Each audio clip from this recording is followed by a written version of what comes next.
লক্ষ লক্ষ উন্মত্ত অধীর ব্যাকুল বিদ্রোহী শ্রোতা বসে আছে। ভোর থেকে জনসমুদ্রের উদাস সৈকতে কখন আসবে কবি? এই শিশুপার সেদিন ছিল না, এই বৃক্ষে ফুলে শোভিত উদ্যান সেদিন ছিল না, এই গঙ্গাচ্ছন্ন বিবর্ণ বিকেল সেদিন ছিল না। তাহলে কেমন ছিল সেদিনের সেই বিকেল বেলাটি? তাহলে কেমন ছিল শিশু পার্কে, বেঞ্চে, বৃক্ষে, ফুলের বাগানে, থেকে দেয়ালে ঢাকার হৃদয় মাঠখানি?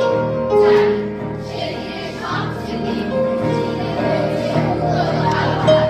তাই দেখি প্রকৃতির এই বিমুখ প্রান্তরে আজ কবির বিরুদ্ধে কবি, মাঠের বিরুদ্ধে মাঠ, বিকেলের বিরুদ্ধে বিকেল, উদ্যানের বিরুদ্ধে উদ্যান, মার্চের বিরুদ্ধে মার্চ। প্রিয় মানব শিশু, এ আগামীর কবি, শিশু পার্কের রঙিন দোলনায় দোল খেলে খেলে তুমি একদিন সব জানতে পারবে। আমি তোমাদের কথা ভেবে লিখে রেখে যাচ্ছি সেই শ্রেষ্ঠ বিকেলের গল্প। সেই উদ্যানের রূপ ছিল ভিন্নতর, না পার্ক, না ফুলের বাগান, এসবের কিছুই ছিল না। শুধু এক বড্ড অখণ্ড আকাশ যেরকম, সেরকম দিগন্ত কালো, শুধু মাঠ সেরকম সবুজ সবুজ। আমাদের স্বাধীনতা প্রিয় প্রাণের সবুজে ছিল এই শুধু মাঠের সবজি।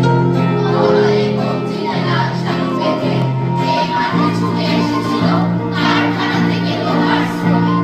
রাঙল জোয়ার কাঁধে এসেছিল ঝাঁক বেঁধে উলঙ্গ কিশোর। গ্রীষ্মের অস্ত্র এড়িয়ে এসেছিল প্রদীপ্ত হাতের মুঠোয় বিদ্যুৎ, চোখে স্বপ্ন নিয়ে এসেছিল মধুবীর্ণ, নির্মল মধুবীর্ণ, করুণ কেরানি, নারীর পীড়িত বেশ্যা ভগ্ন। আর তোমাদের মতো শিশু বালকেরা বলে একটি কবিতা পড়া, তার জন্যে কি ব্যাকুল প্রতীক্ষা মানুষে। কখন আসবে কবি, কখন আসবে কবি? শত বছরের শত সংগ্রাম শেষে রবীন্দ্রনাথের মতো তৃপ্ত পায়ে হেঁটে কতক্ষণ কবি